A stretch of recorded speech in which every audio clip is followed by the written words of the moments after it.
माँ बाप पढ़े हो तो माँ बाप से औलाद पढ़ ले, मियाँ बीवी में अगर न पढ़े हो तो एक दूसरे को पढ़ा दे। बताते हैं एक आदमी की शादी हुई और बीवी रुखसत हो गई।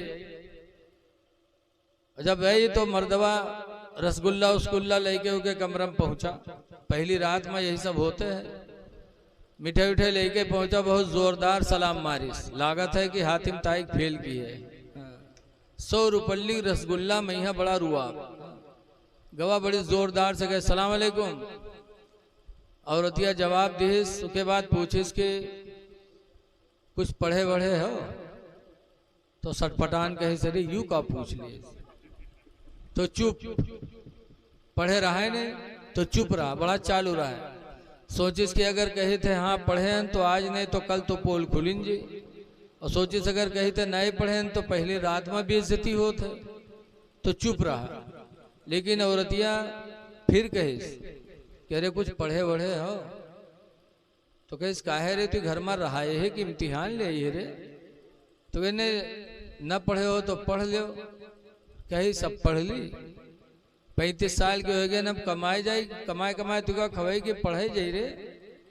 तो औरतिया कहिस पढ़ लो, रात रात पढ़ो, दिन में कमाओ, रात रात पढ़ लो। तो कुछ नहीं बोला। दूसरे दिन जब फिर पहुंचा तब फिर औरतिया कहेला कि पढ़ ले रे, अल्लाह के वास्ते पढ़ ले। तो कहीं रात रात को पढ़े रे? तो कहे अल्हम्दुलिल्लाह मेरे माँ बाप ने कुरान पढ़ा के भेजा है, मैं कुरान पढ़ी हूं, तुम्हें रात रात पढ़ा दूंगी। तो कहे अच्छा तुमसे पढ़ी है, अगर गांव में कोई जानेगा तो कत्ती बड़ी बेइज्जती हुई कि फलानवा अपने मेहरुआ थी पढ़े थे। तो औरतिया कहे पढ़ लो, न तुम बताओ न हम बतेबे, कोई कैसे जानी, पढ़ लो। तो फिर कुछ नहीं बोला। तीसरी रात के जब गवा तो फिर औरतिया कहेला पढ़ ले रे, अल्लाह के वास्ते पढ़ ले। तो कहा था पीछे पड़गी हो पढ़ तो ले, लेकिन अगर कहूँ अपनी सखी सहेली में नाम ले लियो तो तुम्हारे रखो दांत हम राखब ना हम। तो कहीं न बतेबे रे, अल्लाह के वास्ते पढ़ ले। तो पूछिस कौन किताब ले? तो औरतिया कहे जाओ बगदादी कायदा ले आओ। तो चौका कही बगदादी कायदा? कहीं ना हाँ, कहीं ना हाँ, अत्ता पैसा हमरे थिर कहाँ है रे कि हम पासपोर्ट बनवे वीजा खरीदे थे के बगदादी कायदा ले रे। बहुत चोंगा रहा, जानत रहा बगदादी कायदा बगदादी में बिका था। औरतिया कहे सुनो, इसके नाम है बगदादी कायदा, सब कहूँ बिकात है, हिंदुस्तानों में बिकात। कहे अच्छा। तो गवा किताब ले दुकान पर, दुकान वाले से कहे भैया बगदादी कायदा है? कहीं ना है। तो लिही सुके बाद उका हाथ में लेके नहीं चला, उका घुमाए के चोंगला बनाए के जेब में धरी। कहीं रास्ते में कोई देख न ले, कोई पूछ लीस तो मुंह से निकल न जाए कि पढ़े जाए। बहरहाल लेके गया। खुश नसीब बीवी ने पढ़ाना शुरू किया। नौजवान था, एक ही हफ्ता में बीवी ने बगदादी कायदा खत्म करा दिया। जब पहली किताब खत्म हुई तब उसकी हिम्मत बढ़ी। भैया मैक में अत्ते आवाज है का हो? अल्लाह जाने पहले अत्ती बड़ी मशीन रहा है तो 5 कोस तक आवाज जात रहा। आवाज जलसा हो तो पूरी पिकअप भर रही है मशीन से, और जलसक बहरो आवाज नहीं जाता। अल्लाह जाने ये मशीन काहे लाके दिखावत है का से। अल्लाह रहम करे। बहरा आवाज बहुत पस्त है, मैं तो बहुत थक चुका हूँ। हालांकि अल्लाह का शुक्र है रोजाना बोलना होता है, घंटा 1.5 घंटा। खैर जो भी है अल्लाह का शुक्र है। बीवी ने 1 हफ्ता में बगदादी कायदा खत्म करा दिया। जब पढ़ गया तो खुद पूछा था कि अब कौन किताब ले? कहीं जाओ सन्नल कुरान ले आओ। यसन्नल कुरान लेके आओ, वो का 2 हफ्ता में खत्म करा दी। कहीं सब कहीं जाओ कुरान शरीफ ले आओ। कुरान शरीफ लेके आवा। 2.5 महीना में बीवी ने अपने शौहर को 25 पारा पढ़ा दिया। जब 25 पारे हो गए तब अपनी बीवी से कहा थे आए रे 25 पढ़ गए हैं, 5 रह गए हैं, अभी कोई जान नहीं पैसे। तो नहीं अपनी सखी सहेली में कहूँ बताओ कि हमरे आदमी पढ़े हैं, अब खुदे प्रचार करावेला। बीवी ने कहा घबराओ ना, तुम्हारे नाना के मामला आखिरी चलत है, उनके सय्युम मैया आउट हो जी। कहीं नू कैसे? कहीं तुम्हारे नाना मरे वाले हैं, मरी है, तीसरे दिन सय्युम हुई। गांव के लोग मस्जिद में जुटी हैं, कुछ चना पढ़ी हैं, कुछ कुरान पढ़ी हैं, तो उस दिन तुम कुरान पढ़े हो चना ना पढ़े हो? तो गांव वाले देखिए तो खुद ब खुद जान जाइए कि फलन वो पढ़े है। कहीं हाँ बात तो सही है, अल्लाह की मर्जी के नाना के मामला डामा डोल चलता रहा है और ख़त्म होएगा। जब ख़त्म हो गया नाना तीसरे दिन सय्युम भवा, तो गांव वाले मस्जिद में जुटे। तो यहू आदमी टोपी ओपी लगाई पहुंचा। जब मस्जिद में पहुंचा तो देखे कुछ लोग कुरान पढ़ते हैं, कुछ लोग चना पढ़ते हैं। तो ये कुरान वाले की तरफ बढ़ा कि जय हमू कुरान पढ़ी, अभी के सथियवे जो रहे वो चना पढ़त रहे। वो जब देखें तो इका पकड़ के खींचिन कुर्ता, कहीं यहाँ आओ रे यहाँ रे, बाहर कुरान वाले हैं रे, चना यहाँ रे यहाँ आओ। जानत रहे ना हम पढ़े ना यू पढ़े। तो ये कहे नहीं आज हम कुरान पढ़ रहे। सथिवे पूछी नहीं कैसे, कहीं हम कुरान पढ़ेंगे। कहा कब से रे? कहीं आज से। साथी लोग छोड़ दी, गया कुरान उठाया शुरू किया बिस्मिल्लाह करके, अल्हम्दु पढ़ा, अलिफ लाम मीम पढ़ा। तो सत्यवे सोचिन की हो सकते कहूँ पूछ पूछ के याद कई लिए सोई। लेकिन जब वरक उल्टिस और आगे पढ़े लाग तब सत्यवन के नहीं बर्दाश्त बा, कहीं हाय अल्लाह यू कब पढ़ेगा। तो उठे गए इनके कुरान बंद कर, बंद किए। तो सत्यवे पूछी ना रे तू पढ़े कब रे? जिंदगी भर हरहा हमरे साथे चराए, चोरी छिंदरई हमरे साथे की है, तू पढ़े कब रे और कहाँ पढ़े है? तो कहे घर माँ। कहीं को पढ़े इसे? तो कहे घर माँ। पूछे कहाँ पढ़े? तो कहे घर माँ। और पूछे किके पास पढ़े? तो कहे घर माँ। बीवी के नाम नहीं बतावे, घरे घर बक्का। साथी समझ गए कि कुछ नहीं इसकी बीवी ने पढ़ाया। तो साथी दुआ मांगने लगे, अल्लाह जैसे मेरे साथी को तूने नेक बीवी अता किया कि मेरा साथी जाहिल था कुरान का कारी बन गया है, परवरदिगार ऐसे ही नेक बीवियां हम लोगों को भी अता कर दे।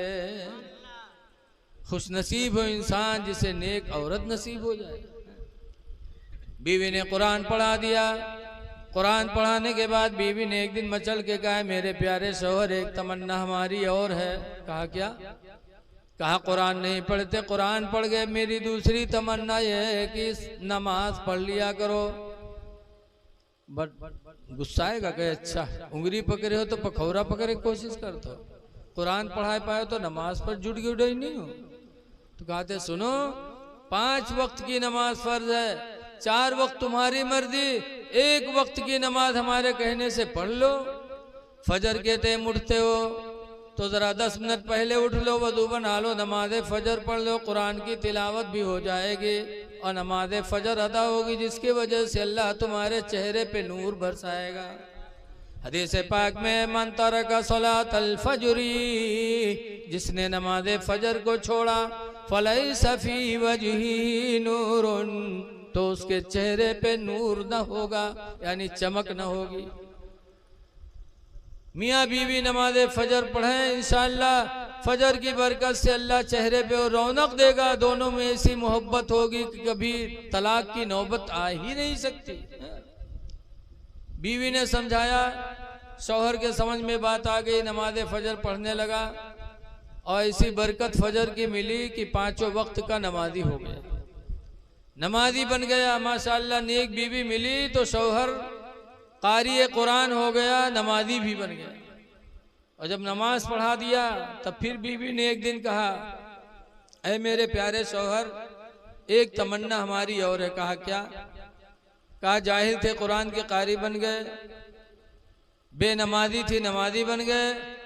अब तीसरी तमन्ना यह है कि जो अल्लाह ने दिया है वो ले लो, और कम पड़े तो मेरे गले का जेवर बेच दो, कान के जेवर बेच दो और चले जाओ हज बैतुल्लाह कर लो, हज कर लो, खुदा का वो घर देख लो जिस घर के बारे में नबी ने फरमाया मन नजरा काबा, जिसने काबा को एक नजर देखा, ईमान व तस्दीका, ईमान और तस्दीक के साथ साथ, फखरजानिल खताया, तो गुनाहों से वो निकल गया, कयौमिन उस दिन की तरह, वलदतहु उम्मुहु, जिस दिन उसकी माँ ने उसको पैदा किया था। चले जाओ हज बैतुल्लाह कर लो। बीवी ने संजीदगी से समझाया, शौहर मान गया। तैयारी किया, कुछ ही दिनों के बाद अल्हम्दुलिल्लाह वो हाजी भी हो गया। पता चला जब नेक औरत होती है तो शौहर की जिंदगी में इनकलाब पैदा होता है। इसलिए लोगों, बच्चा पैदा हो तो नाम अच्छा रखो, उसको कुरान की तिलावत, कुरान पढ़ा दो। और तीसरे नंबर पर फरमाया वयुज़व्वजहु इज़ा बलगा, और जब लड़का बालिग हो जाए तो उसका निकाह कर दो। निकाह भी बहुत सवाब का काम है। हदीस पाक में मन न कहा, जिसने निकाह किया फ़क़द इस्तकमला निस्फ़द्दीन, तो उसने आधा दीन हासिल कर लिया। निकाह से इंसान को आधा दीन नसीब हो जाता है। तो बच्चे पैदा हों तो उनके हुकूक हम पर वाजिब होते हैं, उनके हुकूक को हम अदा करें। और माँ बाप के हुकूक बच्चों पर क्या है वो सब आया है। माँ बाप का दर्जा तो इतना बुलंद है, हदीस पाक कुरान करीम में अल्लाह फरमाता है, उश्कुरुली वली वालिदैक, ऐ मेरे बंदे तुम मेरा शुक्र अदा करो और अपने माँ बाप का शुक्रिया अदा किया कर। माँ बाप का शुक्र अदा करो, खुदा का शुक्र अदा करो। इसलिए औलाद और दौलत ये दोनों चीजें अल्लाह दे तो इंसान को राह हक से हटना नहीं चाहिए। दुआ है कि अल्लाह ताला इस महफिल को कबूल फरमाए।